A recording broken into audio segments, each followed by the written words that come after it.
So the next topic is burns to the eyes, and burns to the eyes can happen. It's usually due to some sort of flash of heat or flame.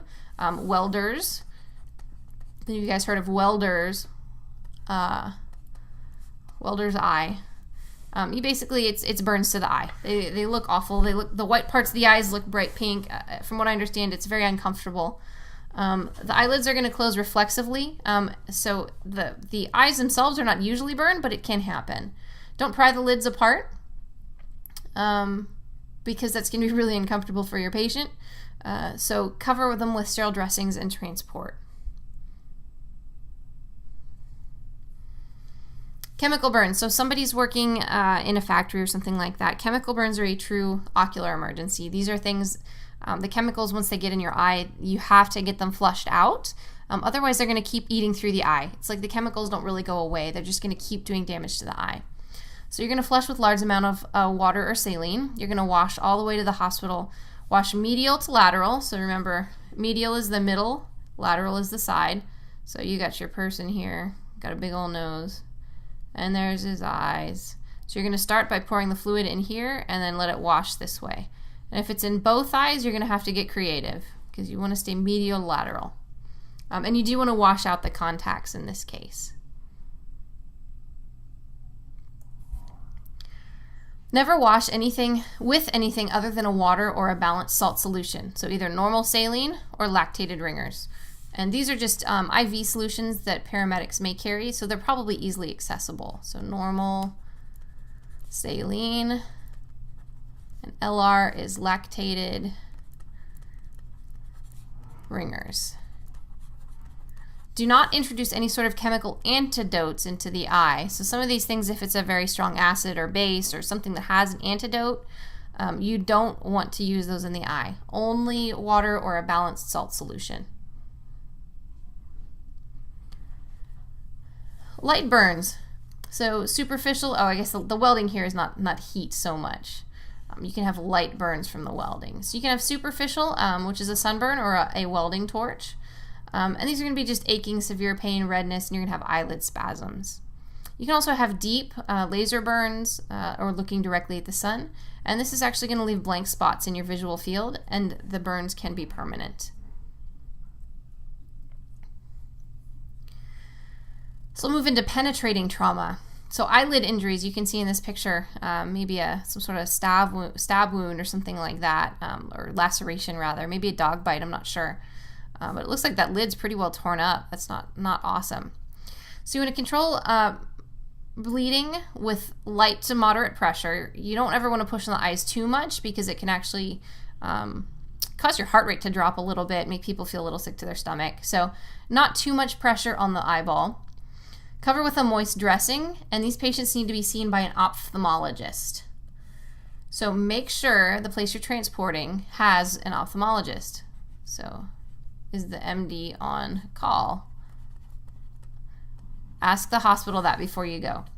Lacerations of the inner 1/3 of the lid, so that's kind of basically this part right here. I mean, it's bigger than a third, I guess, but it can actually damage the tear duct system.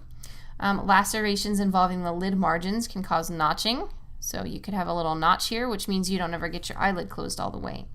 And horizontal lacerations may damage the levator muscle, which is what's going to help you blink. A globe laceration. So this is actually a cut open eyeball.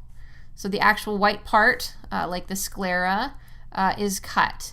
So you'll either see dark spots or streaks on the sclera, and you may see jelly-like material on the eye or the face. If you're not sure, assume that trauma to the orbital area, so the orbital area I didn't mention on the first slide. You got your person here, and there's their big old eye. And give them a little eyelid there. So the orbital area is basically the area in here. The orbit is the bony structure that the eyeball sits in. So if you have trauma to the orbital area, you should at least consider the possibility that the patient has globe trauma to the eye as well. So for laceration, cover with moist sterile dressings, no pressure. Do not put pressure on these, so very moist, loose sterile dressings Cover both eyes. So now blunt trauma. This is a subconjunctival hemorrhage. This is an eye bruise. That's really all it is. There's blood between the conjunctiva and the sclera, and it stops at the margin of the cornea. So you can see the cornea kind of starts over the iris here, and the bleeding doesn't get in there. This is not an emergency. It heals like any other bruise. This is another emergency here. This is called hyphema. Hyphema refers to blood in the anterior chamber. The first bleed usually disappears rapidly, and there's likely a second bleed that's more severe, and it's going to fill the entire anterior chamber. So this whole area is going to be filled with blood. The biggest concern with this is that increased intraocular pressure can actually cause blindness. A blowout fracture. So the eye is actually pushed into the floor of the orbit into the maxillary sinus. You'll end up with some facial asymmetry, a sunken eye, which you can see here. This is obviously the normal one. And the eye is actually kind of sunken down, and he's trying to look up, but this eye will not look up. So it's the paralysis of the upward gaze. It means he can't look up. Double vision, likely to have a runny nose on the injured side, numbness of lip on the injured side as well, because you're compressing some nerves and vessels and stuff. So that's a blowout fracture. Management for that, cover both eyes and no pressure. An extruded eye, and thank God we don't have a picture of this.